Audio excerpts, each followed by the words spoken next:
Oke guys, kembali lagi bersama saya, tentu saja di channel saya, dan kali ini saya bakal menjelaskan SQL lagi, dan kali ini saya akan menjelaskan JSON. Nah, sebelumnya disclaimer, mohon maaf jika saya ada salah dalam menjelaskan karena saya sendiri masih baru belajar soal JSON di SQL.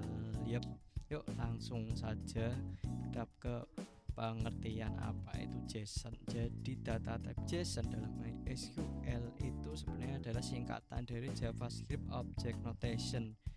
JSON itu adalah dari JS. Ya, yang dimana itu dia memperbolehkan untuk menyimpan struktur data secara format data yang terstruktur itu secara langsung dalam sebuah kolom di tabel SQL. Dan tujuan dari JSON ini tentu saja untuk membuat tabel lebih efisien dan fleksibel dalam menyimpan dalam database. Dan juga kapan ini dipakai dan kenapa developer selalu memakai, karena kalau misal kita di seorang developer ketika memakai JSON itu dia bisa bekerja dengan semi struktur data, dan dimana itu memperbolehkan sebuah aplikasi untuk menghandle data yang kompleks itu lebih mudah. Dan kapan menggunakan JSON ini? JSON itu sebenarnya digunakan kalau Anda punya data, ya misal anggapannya gini, Anda itu punya data yang dimana data itu punya kategori, tapi di dalamnya itu masih ada kategori, dan di dalamnya masih ada kategori lagi. Nah, itu pakai JSON. Lalu ada juga ketika Anda punya data tapi Anda masih belum yakin gitu, ini data kalau saya buat table belum bisa, soalnya masih mau diubah-ubah gitu kan. Kalau langsung dibuat table pasti ribet kan. Atau mungkin Anda punya data yang selalu berubah gitu, selalu update. Nah, jadi nutshellnya begini, ini adalah table dalam SQL seperti yang kita tahu, dan data yang struktur dalam SQL pasti ada di dalam table. Misalnya ini kita pakai contoh misal CPU lah. CPU pasti di dalamnya ada Ryzen 7, lalu di sebelahnya ada RAM yang dimana isinya 16 GB, dan itu secara terstruktur dan urut. Nah, JSON itu adalah data yang kotor ya, seperti ini, yang kita masih belum tahu ini akan dimasukkan ke dibuat secara terstruktur atau tidak. Nah, ini tapi kita mau masukkan ini ke dalam sebuah table gitu. Disitulah JSON itu berfungsi sebagai sebuah pointer dalam menyimpan ke satu kolom data dalam table, dan dimana ini tuh menghemat storage lah, dia juga menghemat tempat lah, jadi ya lebih efisien dan anggapannya hemat performance lah. Oke, langsung saja kita next. Di JSON SQL itu ada dua, ada objek dan ada array. Nah, objek itu apa? Objek itu gunanya adalah untuk dia menyimpan sebuah objek. Misal kita punya objek satu, ini kan contohnya kan ada nama umum, kita ganti misal ada brand lah, misal brand. Dalam satu laptop itu pasti kan ada brand gitu kan. Nah, brandnya apa? Misal brandnya MSI. Lalu ada spesifikasinya apa? Ada RAM-nya apa, CPU-nya apa, storage-nya berapa kan. Nah, itu sebuah objek. Jadi objek laptop ini itu diisi oleh misal CPU, RAM, DLL. Nah, kalau array dia itu lebih kecil lagi. Jadi array itu gunanya untuk menyimpan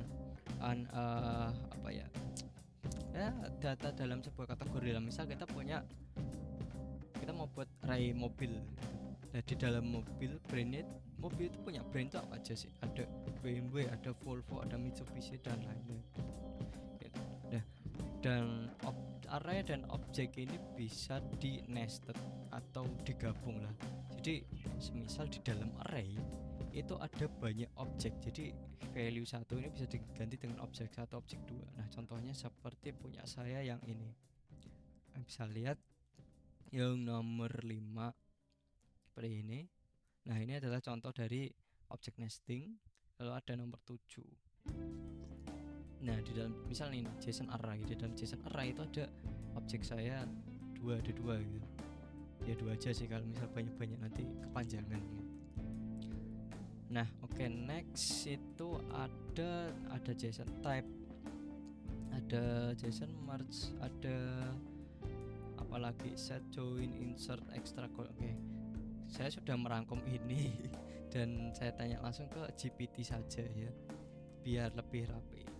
Jadi pertama saya akan jelasin array of the object udah, sekarang kita ke merge ya. Jadi apa sih gunanya merge? Yang merge untuk nge-merge, untuk menggabungkan data of course, apalagi.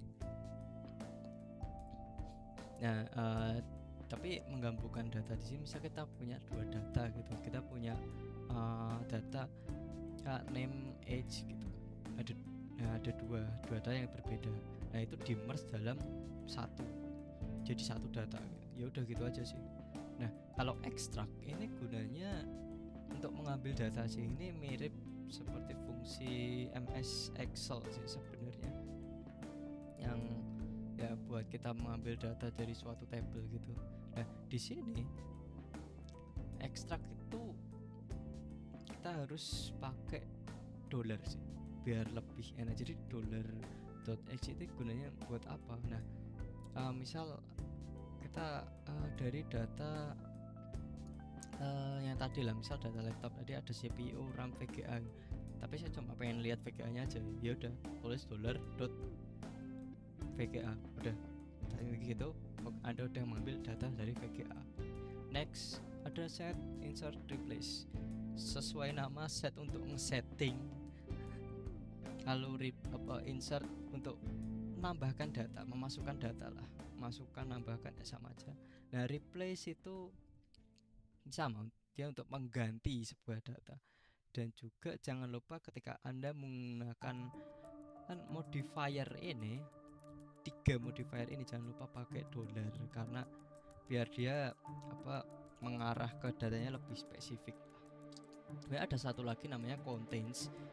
Ini termasuk dalam fungsi searching yang ada di dalam JSON, dimana kita misal aku mau nyari data laptop dengan RAM 16, ya udah cari aja JSON contains terus isi RAM 16 dan lain-lain, nanti langsung ketemu.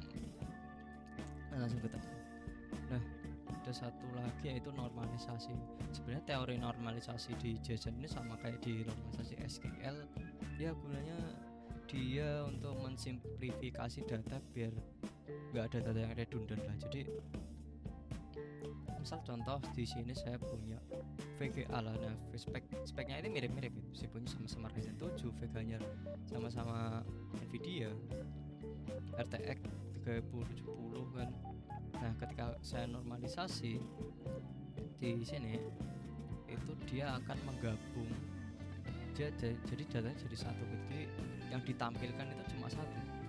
Jadi CPU-nya Ryzen 7 ya udah bukan 2 gitu. Jadi ini kan datanya 2, yang ditampilkan nanti satu. Ya Ryzen 7 RAM 16 plus 8. Jadi saya kurang tahu bagaimana sistem override-nya, tapi normalisasi ini dia tuh kayak nge-override data lah, nge-override data yang sebelumnya gitu. Jadi ya kurang lebih begitu penjelasan saya, dan ya saya kasih musik agar biar gak sepi aja sih, jadi semoga aja gak copyright sih. Jadi ya terima kasih telah menonton, sampai jumpa di video lain guys, adios.